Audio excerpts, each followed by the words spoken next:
My name's Mike Dacey, and I got talked into this somehow.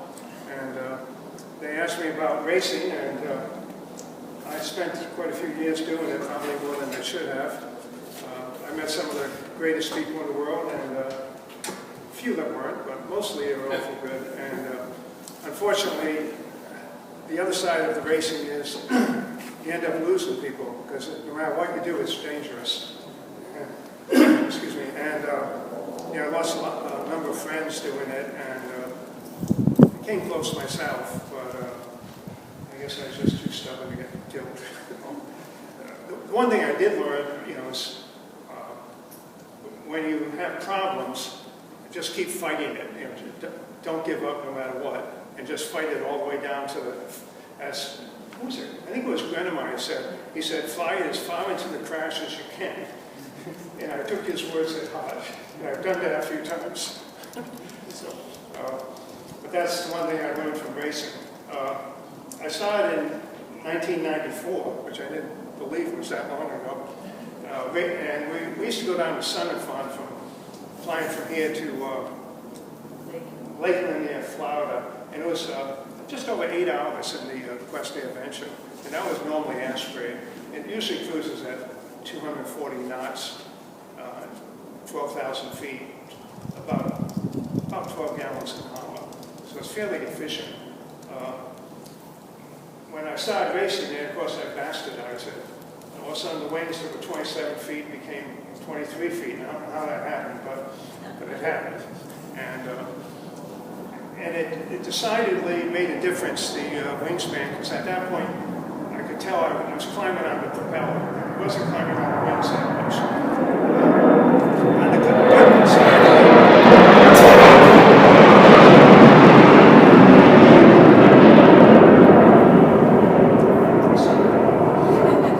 on the good side of it is I increased my speed, so actually the red line was right around 400 knots, and I was able to do more than that. I tested it prior to going to the race because I didn't want to fall apart in front of a bunch of people. I thought if I just did it myself, it would be okay off that side.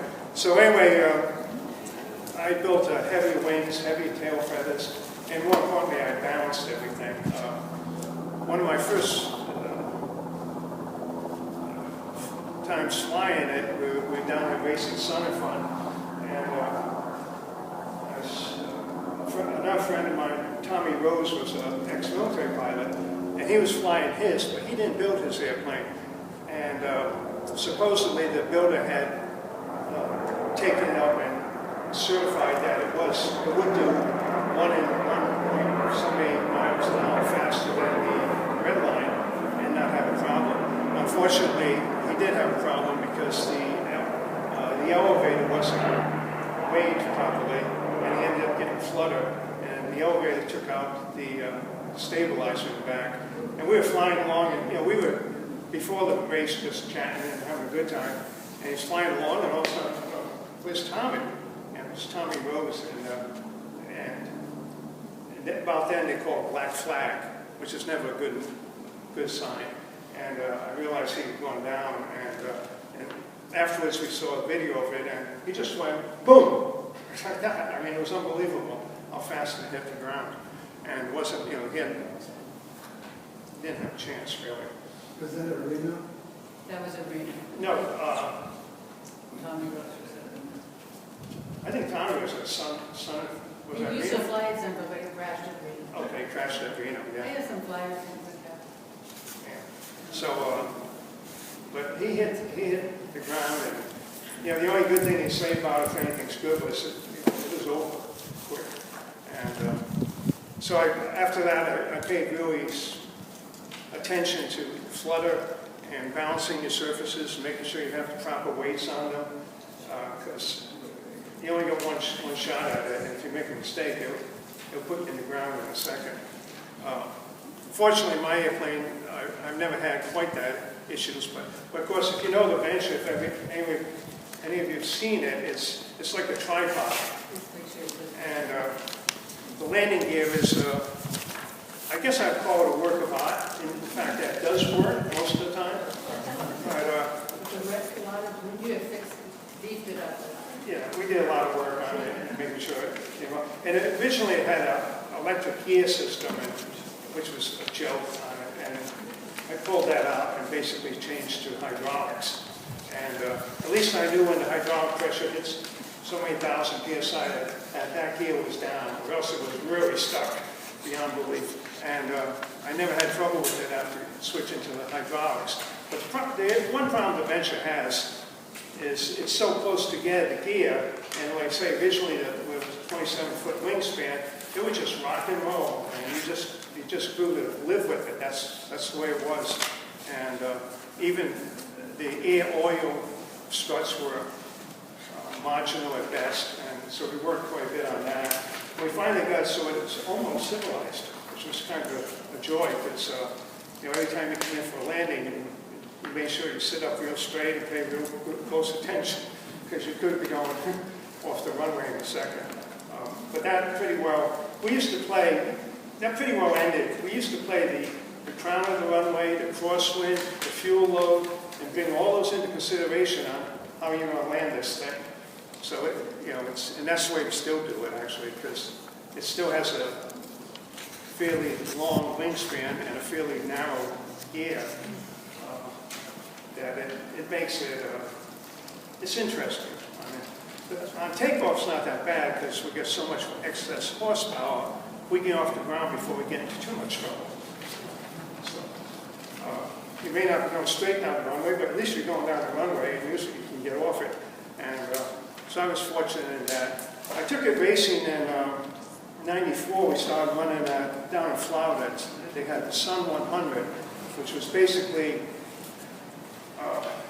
a triangular course. There's no really markers on it. You go out 30 miles and you can see a lake. At that, you would turn left and you can see some smokestacks. That was your second point. And then you just come racing back over. And that kind of got me into racing. And if I was smart, I probably would have stopped that. But, it was a lot of fun. The best part about racing, I found, was, the people you raced with. And the camaraderie, and, before the flag dropped, everybody was friendly. Once the flag dropped, the fans came up, and it was a little different story. But most of the guys would, what would you call it, would become belligerent, but it was in a mild sort of way, and the important thing was to be safe and not endanger anyone. But if you can be safe racing around pylons, I don't know if that's even comes into the equation as safe. But, but I had a lot of fun over the years. Unfortunately, I lost a number of friends over the years. But, and came close myself, but I guess it wasn't my time. And, else I could have skipped out on this. But anyway, I had a lot of fun with it, and we got the thing up over. It had a 300 knot red line on the Venture, and I had it up somewhat high. After you turbocharged? Yeah, well, originally it was normally aspirated, and then when I turbocharged it, I started getting, it was probably putting out in excess of 450 horsepower. So, and we changed the prop. We had, of course, money was no object, just change the prop and kept it in. And because the old one would overspeed with that kind of power. But anyway, I ended up racing at Reno for a number of years. I was fortunate. I forgot when I came in. Was it 2000? When you came in first? 11? Yeah. 10. Yeah. 11 was the first. Well, that's more accurate than me. It was It was a lot of fun at Reno because, you're going around the course. The Sun 100 wasn't, because you took off and there was no spectators. You go 30 miles, turn left, go 30 miles, and then turn left again and come back. And the only spectators were at the end of the race watching you. And it was, they said they had people watching to make sure you made the correct, you turning point on each one. I don't know if that was true or not, but at that point, at the speeds I was going, I'm kind of watching the ground and myself and looking out for anyone else. But Reno was a lot of fun, but it also, there's no doubt it was dangerous.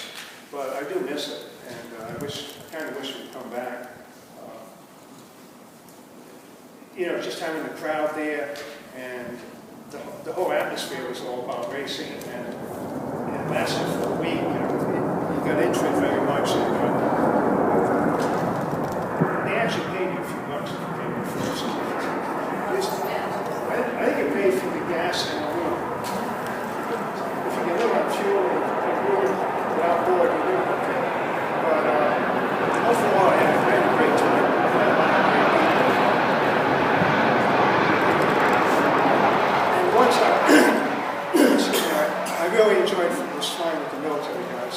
They were all predictable. They were cut from the same cloth.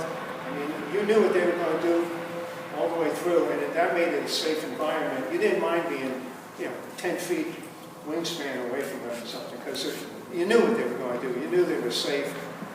They'd done it way more than I had, because their whole life was formation flying, and being at a certain place at a certain time, at a certain altitude, a certain airspeed.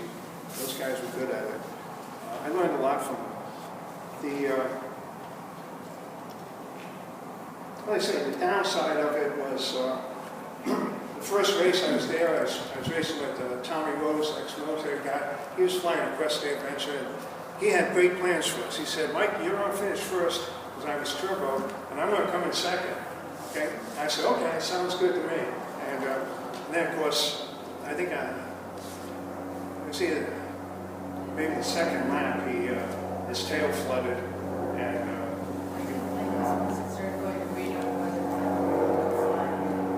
Reno's a tense environment. You're with a bunch of people flying around there, 10, 12 people, and the important thing is don't run into me and I don't run into you.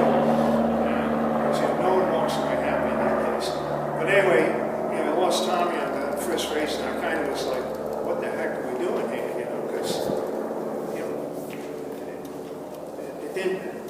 You're putting your life on the line for nothing, except for it satisfies your macho or whatever. But anyway, I kept doing this. I guess I wasn't the smartest guy. Are they still doing something? I don't know. Because that was fun. I think I don't know if they're doing the Sun 100 anymore. That was boring to me because you took off and it was navigation. Because there was no pylons to go around. You'd go and go this way, turn this way. Come back, see the smokestacks, go around them, and don't hit them, and then come back to the start, and that was your time. And it just wasn't as fun because they let you off in so many seconds, I think 12, 15-second intervals, and especially if you're fast, you don't even get to see any of the guys in back of you until you've landed and they start coming in. But the Reno was much up close and personal, and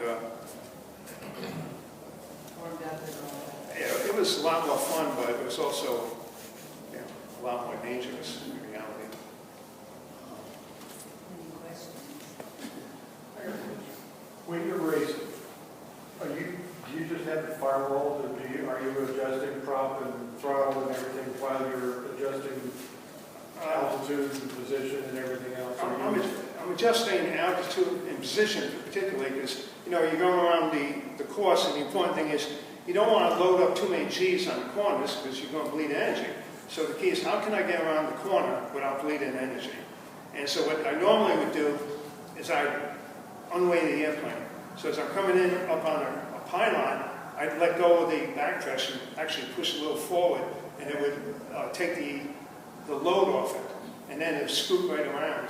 And the important thing was, watching the ball and stepping on the ball and keeping it where you needed it, because otherwise, you're going sideways. But are you adjusting it at the engine or the prop?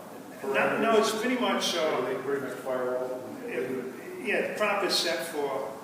I think we were running close to 2,900, and we had the blades were shortened, and the pitch had been changed, and that was an optimal number we could get away with without bleeding off too much energy. And so we run, so the prop was adjusted, and then, like I say, going around the corners, I would always unweight it. Take the weight off the airplane, and you could tell it just scoot around them. Whereas if you try holding your altitude, you would end up loading it up with G's, and you're bleeding the engine. So that, I don't know if that's how everybody did it, but actually I flew around behind Reno Air for a while, and I could see what he was doing, and I figured it worked for him, so I did the same thing. And at that point, I actually was faster, because the Questair Venture, for its funny looks, it's got a real low drag. It's the only airplane I've flown where you roll into a 90-degree bank, and the damn thing wants to climb. So the fuselage on the side seemed to be more efficient than the bottom of the fuselage. So you roll up and it's going up, which is great on a turn, and when you're racing, so you push forward, so you go negative, and you're not pulling the G's that you normally would be. And so it actually screwed around the corners really nicely.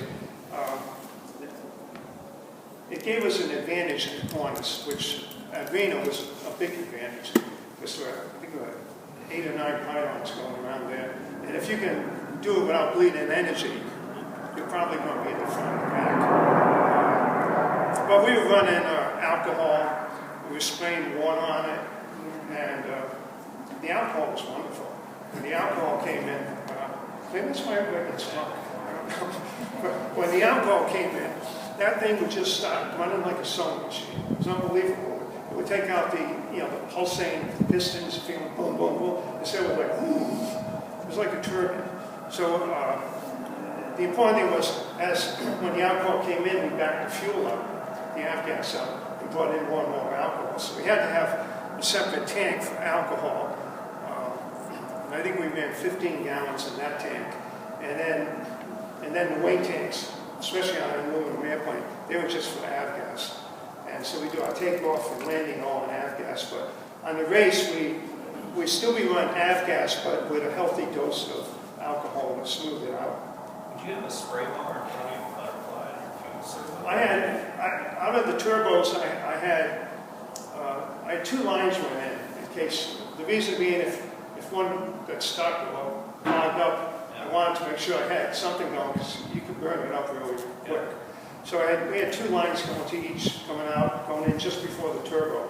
And then the turbo would mix it up nice and with the air, and basically it really made it into smooth. It literally was like a turbine engine by the time when you got the alcohol in. So you didn't burn the alcohol from the cylinders, you sprayed it into the exhaust? No, we sprayed it into the cylinders. Okay. Did it change your mixture much?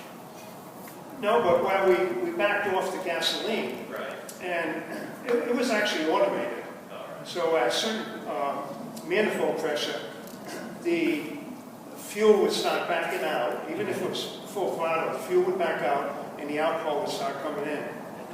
And that way it took away the pilot workload, which, when you're down on the ground, close to the ground, watching with 7 other people who may or may not be trying to kill you, you kind of want to have your attention outside the cockpit more than inside. On your eyes, on your EGTs. Yeah, and with me, I was fortunate enough, the airplane, for its funny looks, it has a real low drag ratio.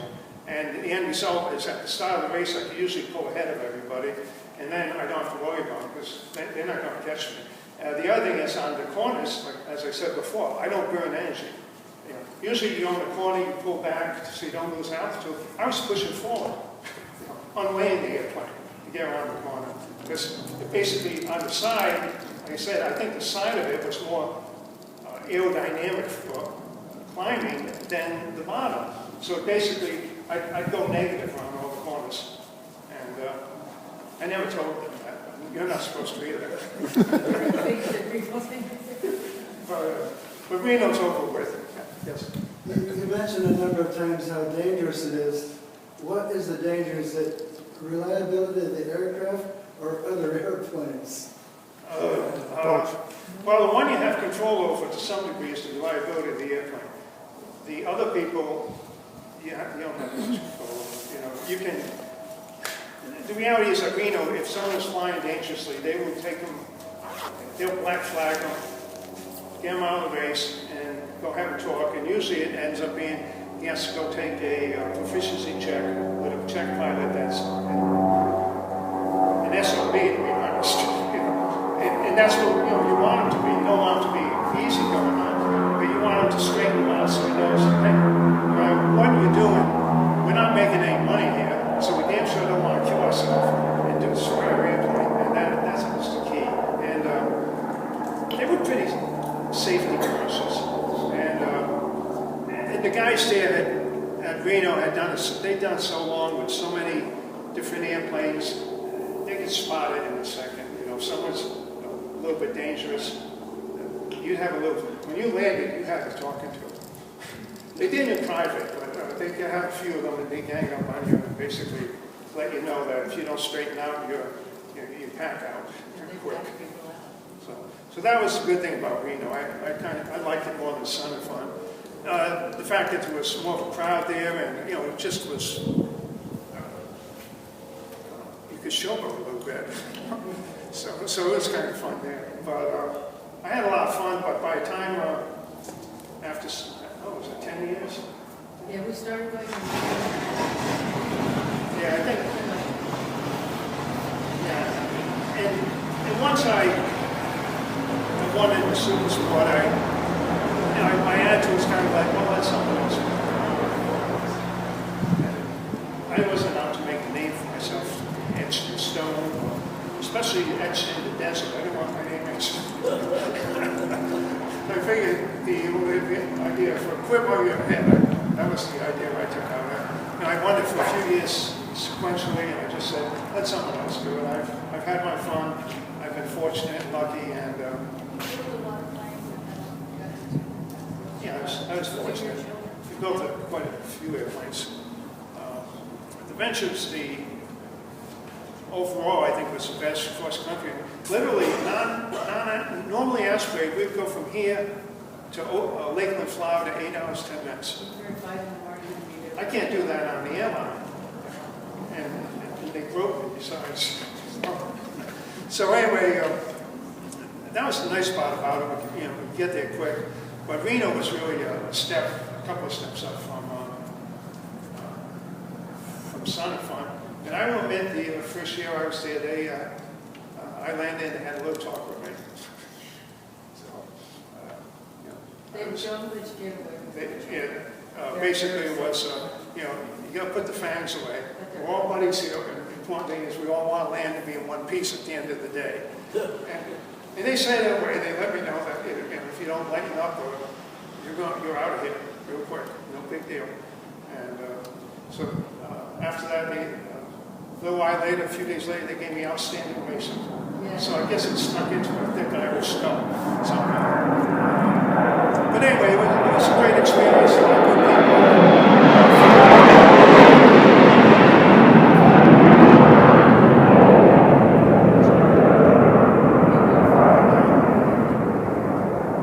I used to have an L-39, I love that thing. I loved it except for it was 145 gallons an hour. As soon as you press the button start, 145 gallons an hour. Well, the 39 would have gone faster, but around Reno, I think I could beat the L-39s. Because they'll load up more to get around the corners than I would. And basically, that's pretty much 300 and something. 350 miles an hour, something like that. But And you built the Stewart 51. and that was Stewart 51, a couple of T-18s, and a couple of Questairs. A few of them were lost in the moments. But Been a lot. yeah, I guess it's been a life. Well, I'm hoping they'll have 2 seats in the Venture when you finally get there. Well, the Venture became a race plane, so it went from 2 seats to 1, so Kathy's complaining because there's only 1 seat. Now that made that look really we used to go all over the country with it, and once it became a race plane, it was pretty much a race We plane. went to hot dogs. So, but I had a great time. Aviation's been giving me back way more than I put into it, I think, as far as the people I've met and the friendships I've pad, so it's, anyway, yes. I have a different sort of question. You mentioned a while back about building your tail feathers heavy on the Venture, and Building what? your tail feathers heavy, and I think you were talking about the skin thickness to avoid. Yeah, what I did water. on the Venture, I originally had 032 aluminum, and I went to 040, and then, and originally the rivets were these, it was an 1/8" rivet, but it had a 3/32 head on it. Okay. So it had a real small head, and so I built the wings up that they have. I use a regular AN 426, 4-whatever, 456 lengthwise, and having the thicker skin. I was at a speed with the original 032 skin that even between the ribs, saying 10, 11 inches apart, they would puff up at high speed. And so if it's puffing up, it's changing the airfoil, it's slowing me down. So I went from 032, I bent up a couple of skins for 040, and that eliminated any puffing between the ribs. And so I was able to go at the 400. I had it up to just over 400 knots. So I'm curious if, the people who are building these lighter and non-racing vans, RVs, Van has been really firm and stern about teaching people not to turbocharge their aircraft. He's afraid of VNE. He said he wants the VNE to be true airspeed rather than. Yeah. Well, he doesn't want to. Rather than indicate. Trail of bodies going down the road. Right. What do you think about the speed of the molecules versus the force of the molecules coming across, causing so you can't go an IAS up at 18,000 feet that would still be within the VNE of a Bonanza. Yeah. Well, we were in the Venture. I was beyond the VNE. Yeah. But I didn't do it. Just go out and I had a firewall. No, I went out and I brought it up. 5 knots at a time, 5 knots at a time, and loaded it up.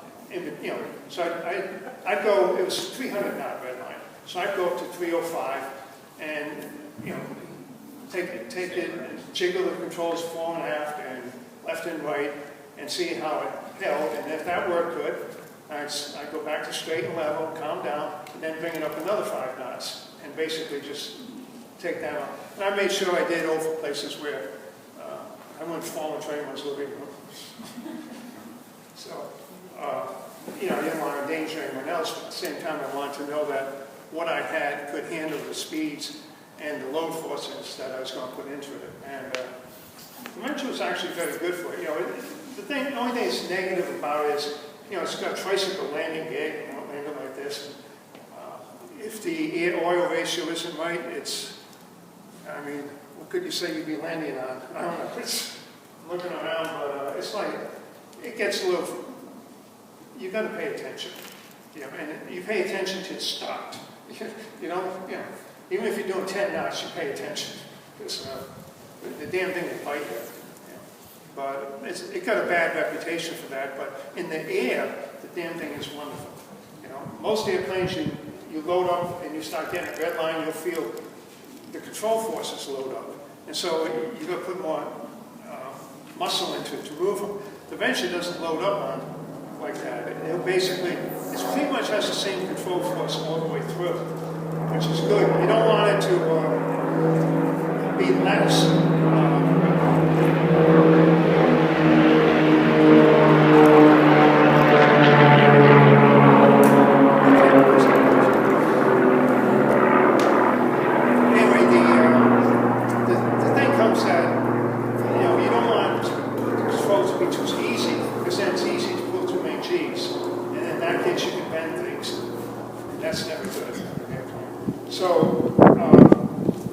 We had spring-loaded cylinders in there, and you could adjust the spring, the size of it, and how heavy the spring was to change the load on it.